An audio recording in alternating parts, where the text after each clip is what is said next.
As the White House continues unfounded attacks on the mail-in voting process and undermines the FBI's warning about Russian hacking attempts on the electoral system, cybersecurity experts are warning about vulnerabilities in voting systems on the state and local level.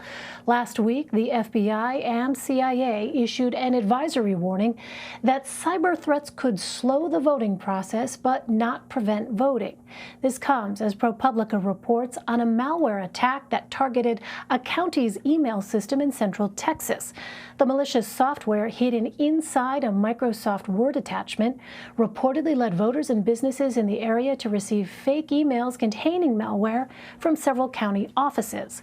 For more, let's bring in ProPublica senior reporter Jack Gillum. Jack, thanks very much for joining us. You know, this is a really ominous report. First of all, what type of malware was used to target Hamilton County's email system, and where did it originate? Sure. So it's this goofy named malware called Emotet. Emotet is this Trojan horse-like piece of malicious software originated from what a lot of experts believe either in Russia or Eastern Europe. It's probably one of the most popular pieces of malware on the internet that is used not just in infecting computers, but to essentially sideload or use as a vehicle for other pieces of possibly even more dangerous software like ransomware, for example, that we've seen infect and cripple cities and states across the country in recent years. So this specific attack appears small in comparison to Russian hacking attempts during the last presidential election. But how can cyber attacks like this one bring down systems on election day? You use the term Trojan horse to describe this particular piece of malware. Sure. So it might be small, but it's also mighty in terms of the impact that it can have. You know, once that bell is rung, as I say, you can't unring it. And in this case, you have thousands of people in this county who are receiving completely phony email addresses from their head election official, their county clerk. Now, it might not affect the actual voting machines, the ballot box, the machines that even tabulate the vote. But the problem here is a couple of things. First off, it could send out, if somebody is able to get access to an email system, erroneous messages saying that a polling place has changed or that voting hours have been extended or cut short when they haven't. It also really, I think, goes to an issue of trust. Is if my election official seems to be sending out, unwittingly this, emails or other messages that are coming from clearly not him or her, it might make me think twice about if my vote is really accurately counted.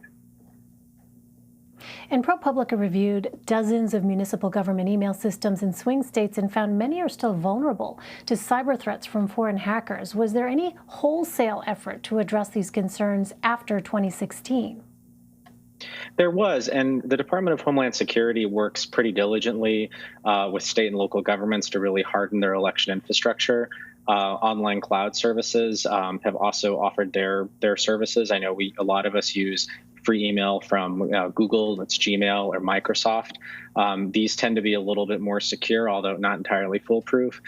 They also can be free. And so, some experts I talked to said that, those might even be better than a homebrew setup, say somebody running their own mail server in their own networking closet somewhere on their premises. That doesn't mean it's inherently unsafe, but these are part of recommendations that folks at Harvard University and others have said, maybe, especially if you're going up against a potential nation state actor like Russia, you should also have your email, especially sensitive emails, protected by a team of security professionals who can go toe-to-toe with any potential threat.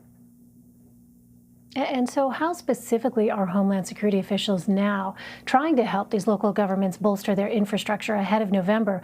Because the official that you talked to in Hamilton County, it was interesting to hear just how overloaded they were in trying to deal with the aftermath of this one attack, talking about how small their staff is, how small the office, and it sounded like, the resource limitations they have are tremendous. I think the real question, Eleni, really is, what do you not know that you should know? And in this case, you have election officials who already are up to their eyeballs with normal administrative work, let alone, probably one of the most, important and most highly possible turnout elections that we've seen in some time. This official that we spoke to, that we reported about, it only has been on the job since March. She has a 3-person staff, already just got done with one election, is preparing for the next. And as she says, and, to some degree, she's right. I mean, what does she know about IT security, and why should that be her responsibility? Now, this is something that, Homeland Security, I think, appreciates. This is why there's guidance. This is why there are public-private partnership guidance to sort of say, hey, here are best practices and here are not. But, this is the underlying eternal issue with local governments who don't have a lot of resources, is this is yet another problem, another headache that they don't need right now. Yeah, it really is eye-opening to read that report. Jack Gillen for us. Jack, thank you very much. Thank you.